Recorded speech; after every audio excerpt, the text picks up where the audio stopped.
പാണഞ്ചേരി ഗ്രാമപഞ്ചായത്തിലെ സത്യപ്രതിജ്ഞാ ചടങ്ങ്. സാവിത്രി സദാനന്ദൻ ആദ്യ സത്യവാചകം ചൊല്ലും. കഴിഞ്ഞ തദ്ദേശ സ്വയംഭരണ തെരഞ്ഞെടുപ്പിൽ വിജയിച്ച അംഗങ്ങളുടെ സത്യപ്രതിജ്ഞാ ചടങ്ങ് വരുന്ന 21-ന് രാവിലെ 10 മണിക്ക് പഞ്ചായത്ത് അങ്കണത്തിൽ നടക്കും. വിജയിച്ചുവന്ന അംഗങ്ങളിൽ ഏറ്റവും മുതിർന്ന അംഗം എന്ന നിലയിൽ LDF നിന്നും വിജയിച്ച സാവിത്രി സദാനന്ദനാണ് ആദ്യ സത്യപ്രതിജ്ഞ ചെയ്യുക.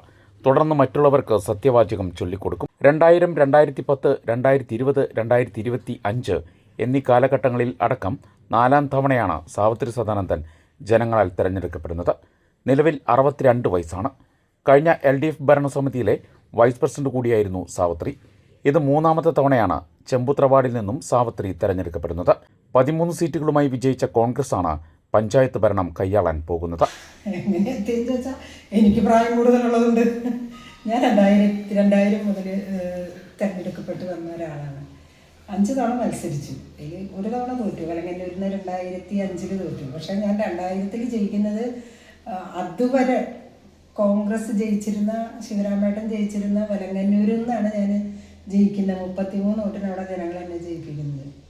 അതിനുശേഷമാണ് വാർഡ് 2 കഴിഞ്ഞപ്പോൾ വലങ്ങന്നൂരിൽ നിന്ന് ഞാൻ തോറ്റു. പിന്നീട് ഇത് 5ാമത്തെ തവണയാണ് മത്സരിക്കുന്നത്. 4 തവണയും ജയിച്ചു എന്നുള്ളതാണ്. അപ്പോൾ അത് ജനങ്ങൾ തന്നൊരു വിജയമാണ്.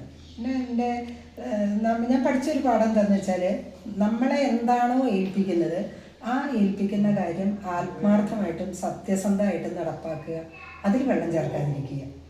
അങ്ങനെ നിന്നതിൻ്റെ ഭാഗമായിട്ടാണ് എൻ്റെ കുടുംബത്തെ പരിഗണിക്കുന്നതോടൊപ്പം, എൻ്റെ കുടുംബത്തെ സംരക്ഷിക്കുന്നതോടൊപ്പം എന്നെ വിശ്വാസത്തിലെടുത്ത് രാഷ്ട്രീയ പാർട്ടിയുടെ രാഷ്ട്രീയ പ്രവർത്തനവും നടത്തി, സാമൂഹ്യ പ്രവർത്തനവും നടത്തി, ജനനന്മയ്ക്ക് വേണ്ടിയിട്ട് ജനപ്രതിനിധിയായി കക്ഷി രാഷ്ട്രീയത്തിന് അതീതമായി പ്രവർത്തിച്ചതിൻ്റെ ഭാഗമായിട്ടാണ് എനിക്ക് ഈ തെരഞ്ഞെടുപ്പിലും ചെമ്പൂത്രയിൽ നിന്ന് വിജയിക്കാനായിട്ട് കഴിഞ്ഞത്.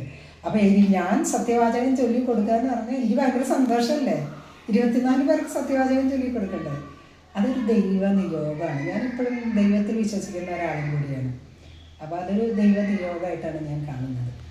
ശരിക്കും നല്ല സന്തോഷം നൽകുന്നുണ്ട്. ഞാൻ ഒരിക്കലും പ്രതീക്ഷിച്ചിട്ടില്ല ഞാനായിരിക്കും സത്യവാചകം ചൊല്ലിക്കൊടുക്കുക. അത് ഞാൻ പ്രതീക്ഷിച്ചിട്ടേ ഇല്ല. അതൊരു എന്താ പറയുക, ഭയങ്കരമായിട്ട് സന്തോഷം തരുന്ന ഒരു കാര്യമാണ്.